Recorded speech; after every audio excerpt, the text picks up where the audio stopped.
तो अजीजों, अभी कुछ माह पहले एप्स्टीन फाइल्स रिलीज की गई थी जिसमें बाल वर्शिप का एंगल सामने आया और फिर ईरान ने बाल के बुत बनाकर उन्हें आग लगाई थी। और अब आर्टेमिस 2 मून मिशन में बाल वर्शिप का जो एंगल मैंने ऑब्जर्व किया है, शायद ही किसी ने इसको नोट किया हो। आपको यहां ध्यान देना है कि ये सब वर्ल्ड इवेंट्स हैं और इनमें बाल वर्शिप कॉमन है। अब इससे पहले कि मैं आपको बाल वर्शिप के बारे में बताऊं कि कैसे आर्टेमिस 2 मून मिशन में बाल वर्शिप हो रही है, आपको बताना चाहता हूं कि आज की वीडियो में हम कुछ सवालों के जवाब भी देंगे जो पार्ट 1 के नीचे कमेंट्स में आपने पूछे थे। तो चलिए शुरू करते हैं। मैं हूं अल्मास जेकब और आप देख रहे हैं Artemis 2 moon mission is literally Baal worship no one is talking about.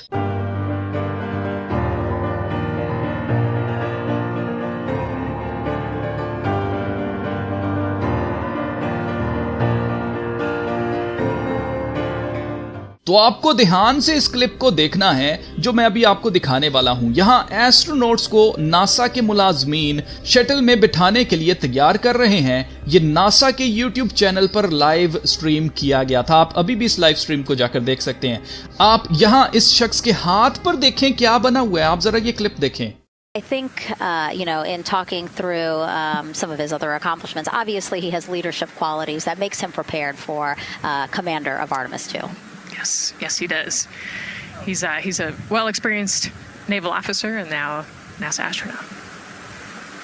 अब ये कोई हादसाती तौर पर नहीं हुआ। इनको पता था कि ये लाइव वीडियो जाएगी और इन्होंने एक ऐसे मुलाजिम को कैमरा के सामने रखा जिसके हाथ पर बाल का टैटू बना हुआ है। आप इस तस्वीर में इस टैटू को मजीद गौर से देख सकते हैं और ये एक डिमोनिक बुल बनी हुई है। अब ये तो सबने नोटिस किया कि नासा के मुलाजिम के हाथ पर ये कैसा टैटू बना हुआ है, ये बाल का टैटू तो नहीं। पर अब आती है वो बात जो कोई नहीं कर रहा।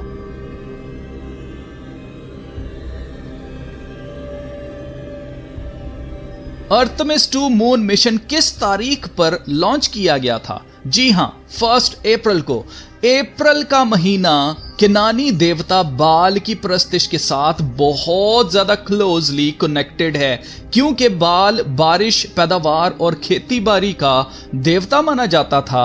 इसलिए अप्रैल वो महीना है जिसमें बारिशें खत्म होती हैं और बहार वापस आती है, जब फल पौधे पैदा होना शुरू हो जाते हैं। तो ये इसे जिंदगी की दोबारा से शुरुआत का टाइम मानते हैं। यही वजह है कि नासा 50 साल के बाद आर्टेमिस 2 मून मिशन को चांद पर वापस जाने वाला मिशन बता रहा है। But now comes the craziest part. Part 1 में मैंने आपको बताया था कि कैसे ये सुसु पोटी के बारे में इंटरनेशनल न्यूज मीडिया पर बता रहे थे। तो ये ऐसे ही नहीं किया गया, ये बाल की प्रस्तिश का एक रिचुअल है। इसे रिचुअलिस्टिक एक्ट्स ऑफ शेम कहा जाता है। इस रिचुअल में बाल के पुजारी मजबा पर, जो बाल के लिए मजबा बनाया जाता था, उसके ऊपर नापाकी यानी सुसु पोटी करते थे। उसके ऊपर रखी जाती थी मकरूहात। आप अच्छी तरह से जानते हैं कि सुसु पोटी एक इंतहाई प्राइवेट काम है। कोई नहीं चाहता कि कोई दूसरा शख्स खड़ा होकर उसे सुसु करते हुए या पोटी करते हुए देखे, क्योंकि इस काम से शर्मिंदगी महसूस होती है। और यही तो रिचुअल ऑफ शेम है, जब बाल के पुजारी अपनी शर्म उतार कर नापाकी करते हैं। और यही सेम काम नासा ने किया है। एस्ट्रोनॉट्स को सुसु करते हुए और टॉयलेट कैसे यूज करते हैं ये दिखाया जा रहा था। आप जरा ये क्लिप्स देखें जिसमें नासा एस्ट्रोनॉट सुसु को रिकॉर्ड करके बता रही है कि ये सुसु जा रहा है, और क्रिस्टीना टॉयलेट कैसे यूज करते हैं वो बता रही है। And Christina Cook taking the camera to show us a wastewater dump. So you heard Commander Reed Wiseman reporting that they don't necessarily hear those wastewater dumps, but that they do see them. So you're getting a live look outside the windows of the Orion spacecraft as they conduct that wastewater dump. Shortly after Artemis 2 launched on its mission around the moon, the astronauts were concerned whether their only toilet was properly functioning. We had a controller issue with the toilet when they spun it up, so we got to work through that. That's going to take maybe a few hours to troubleshoot. Luckily, the problem with the only toilet on board was solved a few hours later. Before going to sleep, NASA astronaut Christina Koch checked with Houston to see if the toilet was safe to use. You are good to use toilet all night. But how do toilets work in space? In a video filmed for Nat Geo ahead of the Artemis II launch, Cook gave a tour inside the Orion crew capsule toilet. You need handholds because you're just floating up all over the place. तो जीजो ये वही शैतान के पुजारी हैं जिनको एलिया नबी ने चैलेंज किया था कि जो आसमान से आग भेजेगा वही असली खुदा है, और उस वक्त बाल कहीं पर छुप गया था, उसको आवाज ही नहीं आ रही थी और ये पुकारते रहे 400 बाल के पुजारी, लेकिन वो सामने नहीं आया। क्यों? क्योंकि बाल खुदा नहीं है। हमारा जिंदा खुदा सच्चा खुदा है जो आसमान से आग भेजता है।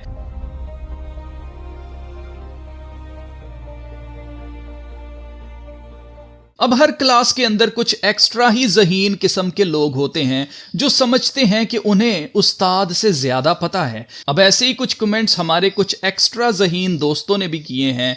जैसे करण ने कहा कि ये एक ही फोटो है। पार्ट 1 में मैंने आपके साथ ये पिक्चर्स शेयर की थी कि एक दिन की पिक्चर है और एक रात की तस्वीर है।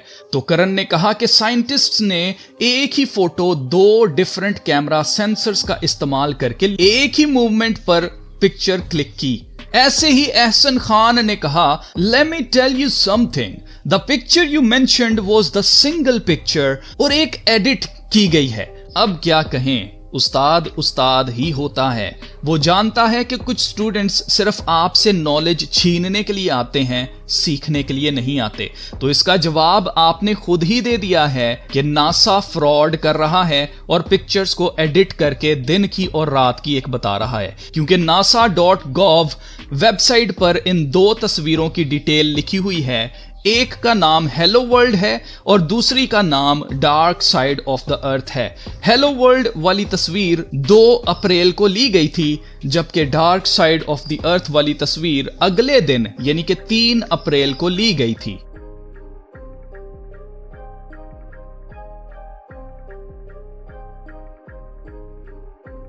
अब कुछ लोग कहेंगे कि रात को 12 बजे के बाद डेट चेंज हो जाती है, तो इस वजह से शायद दूसरी और तीसरी तारीख यहां पर लिखी हुई है। तो भी ये पॉसिबल नहीं है, क्योंकि नासा ने इन तस्वीरों को एडिट होने का या डिफरेंट कैमरा सेंसर से लेने का कोई जिक्र नहीं किया है। जो लोग भी ऐसी एक्सप्लेनेशंस आपको दे रहे हैं वो अपने जहन से, अपने पास से दे रहे हैं, क्योंकि नासा के मुताबिक ये दोनों तस्वीरें 2 अलग अलग दिनों पर ली गई हैं। अब ऐसे ही एक और एक्स्ट्रा ज़हीन तरीन वॉचर ने AI से कॉपी पेस्ट करके ये सवालों की एक लंबी लिस्ट कमेंट कर दी कि इनका जवाब दो ना जरा। इस भाई को यकीन है कि अल्मास जवाब नहीं दे पाएगा, तो मैं अभी के लिए सिर्फ एक सवाल का जवाब देकर इनका यकीन तोड़ूंगा, क्योंकि हर बात का जवाब होता है। बाकी सवालों के जवाब भी मैं दूंगा, लेकिन तब दूंगा जब आप सीखने की नीयत से सवाल करेंगे। चैलेंज करेंगे तो फिर मैं आपको बिल्कुल भी जवाब नहीं दूंगा, ताकि क्योंकि चैलेंज मैं जीत जाऊंगा, आप तो हार जाओगे। लेकिन प्रॉब्लम यह है कि मैं अपनी बढ़ाई कराने के लिए यहां पर बैठा हुआ नहीं हूं। मेरा मकसद आपको सच्चाई बताना है। और अब आप देखें कि सवाल नंबर 3 पर इन्होंने कहा है कि ships disappear bottom first over the horizon only possible on a curved surface. मतलब समंदर में बहरी जहाज जो होते हैं, जो समुद्री जहाज होते हैं, दूर जाकर गायब हो जाते हैं और पहले उनके नीचे वाला हिस्सा जो होता है वो गायब होता है, और यह तभी मुमकिन है जब जमीन गोल हो। अब मेरे ज़हीन तरीन बच्चे, आप जरा ये न्यूज क्लिप देखें, इसके बारे में आपका क्या ख्याल है? A man in England snapped pictures at what appears to be a large ship floating above the water. The optical illusion was spotted off the coast in southern England. According to meteorologists, the illusion is called a superior mirage. It happens because of special atmospheric conditions that bend the light. Cold air sits right above the seawater with warmer air above it. The visual phenomenon is common in colder places like the Arctic, but has occasionally been seen in the UK during the winter. जी, तो अब क्या ख्याल है आपका? ये तो ships हवा में उड़ रही हैं। अब कहां गई वो कर्व्ड सरफेस? ये सब ऑप्टिकल इल्यूजन्स हैं। इससे यह साबित नहीं होता कि जमीन गोल है। आपने देखा होगा कि गर्मियों में सड़कों के ऊपर लगता है कि जैसे पानी गिरा हुआ है, जबकि पानी वहां पर होता ही नहीं है। ऐसे ही शिप्स का गायब होना, बॉटम फर्स्ट, भी सिर्फ एक ऑप्टिकल इल्यूजन है। खुदा के कलाम में लिखा है, अहमक को जवाब ना दे। मैं आपको अक्लमंद समझकर जवाब दे रहा हूं और उम्मीद करता हूं कि आपको समझ आ रही होगी जो कुछ मैं अपनी वीडियोस के जरिए आपको बताना चाह रहा हूं। अभी और भी बहुत कुछ बताना बाकी है, तो मिलते हैं फिर नेक्स्ट वीडियो में। तब तक अपना बहुत सारा ख्याल रखिएगा। खुदा हाफिज।